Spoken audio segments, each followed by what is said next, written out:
everyone, welcome to our show. With me is my co-host, Andrew Wok, editor-in-chief and founder of Harper Times. Hey, thanks. And Vincent Long. As usual, we would like to analyze what happens in the Hong Kong political scene. And yesterday we have said about the Crime Stoppers International is planning to move to Hong Kong. Well, they're investigating, considering moving to Hong Kong. Yep. Just to recap for everybody, Crime Stoppers is a system that exists in other countries whereby if people don't want to contact the police, Yep. they can get a hold of Crime Stoppers. In the old days, it was just a phone, but now they have websites so you can upload, and they protect your anonymity while still getting the message across to the authorities. All right, today we have an important message on corruption. Yeah. So we had this talk with the Crime Stoppers guys, and we Yep. said, what about, would you consider operating in a place where fundamental human rights were a problem? Where, for example, let's say somebody's having 15 people over to their house to have a church meeting. Would you have Crime Stoppers in a country where somebody would call Crime Stoppers, like, hey, my neighbor's having like churchy people over, get the police to come and arrest them? And they were kind of like, I probably wouldn't go to a country like that and set up shop. Okay, understood. But they said that one thing it could be used for in some places was corruption, right? People reporting government officials, and this brings me to something happening in LegCo, which would be maybe even calling in complaints about the police themselves, right? If you don't want to call the police hotline, who are you going to call? The ICAC. The ICAC, ideally in Hong Kong. Maybe you don't like the ICAC. And it kind of goes to this whole issue of trust of the authorities in Hong Kong. One of the questions submitted in LegCo, which is a 3-day event in Hong Kong, Leung Yu Chung had a question. He said there have been media reports on crime cases allegedly committed by police officers.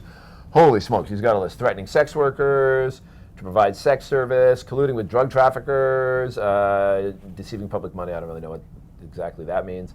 And so he's got, so he's basically asking questions in LegCo about this and asking, and he has a cheeky one. Whether the police will consider covering cases of crimes committed by police on its official television program, Police Magazine, so as to alert members of the public to stay vigilant. That's pretty cheeky. Not saying I don't like it, but it's pretty cheeky. So, Like Yu Zhong, right? yeah. So this, So he's raising this issue. Are you going to expose your department's crime in your own show? Yeah. I don't know that comes under standard public relations, Oh, talk trash about your own organization on your own TV show. Let me tell you today about how terrible Harper Times is. So I'm sure you won't find any stories on the bad things about Harper Times. Don't worry, we've got our critics for sure. They've been beating up on me on Twitter this week for various stuff. But anyhow, and in particular for our Bill Miker article, he's our law and order guy, and he always gets people really upset. It's good for readership, though. So there's that issue of crime in Hong Kong. And the second thing that I want to talk about today, so I'm advising people to watch out and see what comes out of LegCo on that. The second thing is crime that happens out of Hong Kong. And there we have Yu Si Wing, who is saying when people have a complaint about a service they've been provided in Hong Kong or bought on the internet in Hong Kong, of something in Hong Kong, they have recourse. But if they buy something overseas, so let's say I'm going to the Philippines and I buy a 2-day bus tour or something like that online, the servers aren't in Hong Kong, the company's not in Hong Kong, the service isn't provided in Hong Kong, I get there, it's total fraud, what can I do?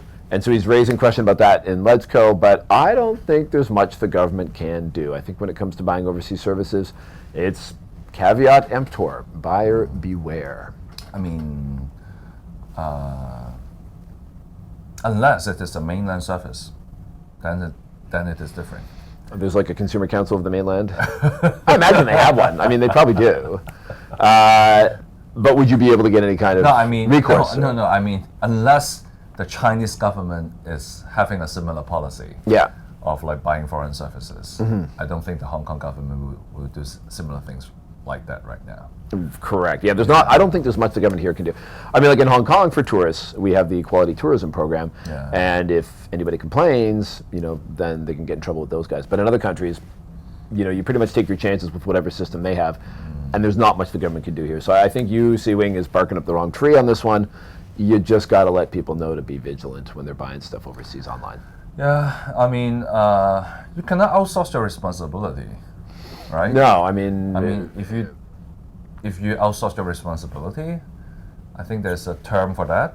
Yeah. reckless, right? Yeah. You just internet service provide. People. Internet companies try to provide a remedy for that through reputational rankings. But yeah, I think Yu Si-wing. Sorry, I don't think there's much you can do. And Lung Yu Chung has got an interesting question. I'm going to be waiting to see the answer for that one. And let's go. With that, I have to thank my co-host again, Mr. Andrew Work, Harper Times founder and editor-in-chief. Good work, Andrew. Hey, thanks for being here. And I am going to be checking your Facebook and checking your webpage. Yeah, at good solutions. HKSOW, because it's got great solutions. All right, love our page. Please like and share our videos. Thank you.